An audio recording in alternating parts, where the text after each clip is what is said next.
What's up guys, today I explain you One Piece. Oda had hinted at Shanks' twin long ago. But before the video starts, I want to thank you for the 1200 followers. It's crazy that we make it. And don't forget to like this video and subscribe this channel, and have fun with the video.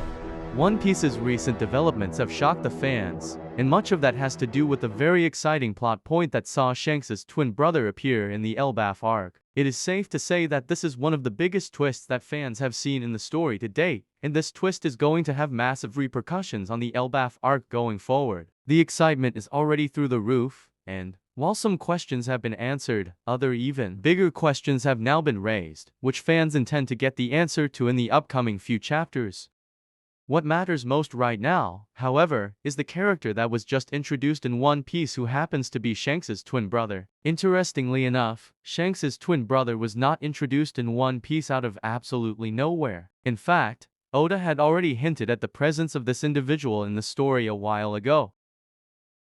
In One Piece chapter 1134, Oda officially revealed to the fans that Shanks has a twin brother. This development came as a shock to some fans. Shanks was always going to be a massive character in the final saga of One Piece. Every fan was expecting to hear the biggest secrets about Shanks here. But one thing that they absolutely were not expecting in this arc was being introduced to Shanks' brother. In One Piece chapter 1134, the story took a very exciting turn. While Luffy and the Straw Hat Pirates were continuing their meeting with Saul in the Owl's library, a massive threat showed up in Elbaf, right when the giant warrior pirates, along with the giants, were preparing for the massive feast that they planned on having with Luffy. A massive bolt of black lightning struck the castle right next to Elbaf village. This appears to be the same castle where King Harald ruled from. It appears that this castle is completely empty, which would make sense, given that Elbaf has not had a king for quite a while, and that means there is no royalty inside at the moment.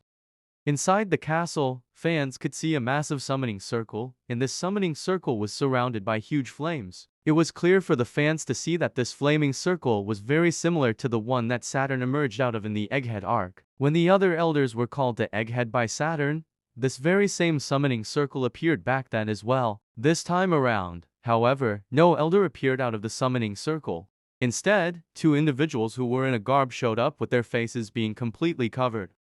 On the very last panel of the chapter, fans could see the faces of these characters clearly. One of them appears to be an unknown woman, who has bandaged over half her face and one of her eyes covered, while the other character looks exactly like Shanks. In fact, even the side profile that fans got in this chapter was actually the same one that they got in One Piece chapter 907, back when Shanks was presumed to have met with the 5 elders.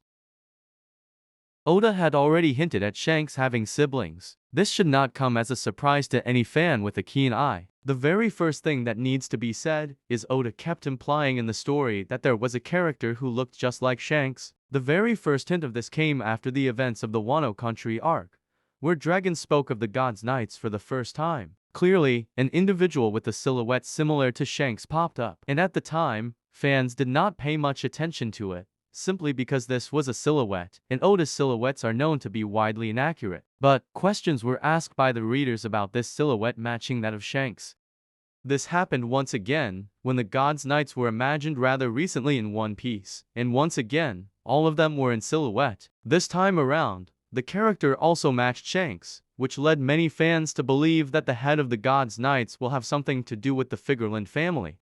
In fact, the Supreme Commander of the God's Knights was already revealed to be Saint Garling Figurland, Shanks' dad, and his son would be a member of the God's Knights as well. Things were taken one step further in the Egghead arc, where Oda revealed an individual with a sword just like Shanks, and with a face, covered in silhouette, that matched that of Shanks as well. If all this was not enough, the Kuma flashback that fans got in the Egghead arc clearly showed a younger version of Saint Garling Figurland on God Valley. There, Garling had his children with him, and he asked all of them to carefully keep watching him while he fought. The fact that Garling referred to more than just one child was proof that Shanks had siblings in One Piece, and because of that, it should not come as a surprise to the fans that an individual who looks just like Shanks has now made his appearance. While it only became clear to the fans that Shanks has siblings, some fans were curious about Shanks' siblings long before the final saga even began. In fact, some had asked Oda by the Shanks is actually to people long ago, and Oda refused to answer this question. The idea was the Shanks having stopped Kato long ago, and then appearing on Marineford on the same day was impossible. Yet, he somehow pulled this off. Here's what Oda was asked regarding Shanks' twin long ago. Clearly, Oda refuses to answer the question here, which adds fuel to the fire that Shanks is actually more than just one person. But it must be said that the person who fought Kato was most definitely Shanks, and this is clear from the fact that Kato has Shanks high up the list of people that he fought. At the same time, the brother of Shanks would have no reason to stop Kato, especially when he planned on intercepting Whitebeard and preventing him from going to the Paramount War. That would actually have aided the government, which means that the fake Shanks would have had no reason to do that. Regardless, it is interesting to see that some fans have noticed inconsistencies with Shanks' character, such as his scar, among other things, and have been wondering for ages whether he has a twin brother. Now, Oda has finally provided everyone with an answer, and fans are waiting to see what developments take place next.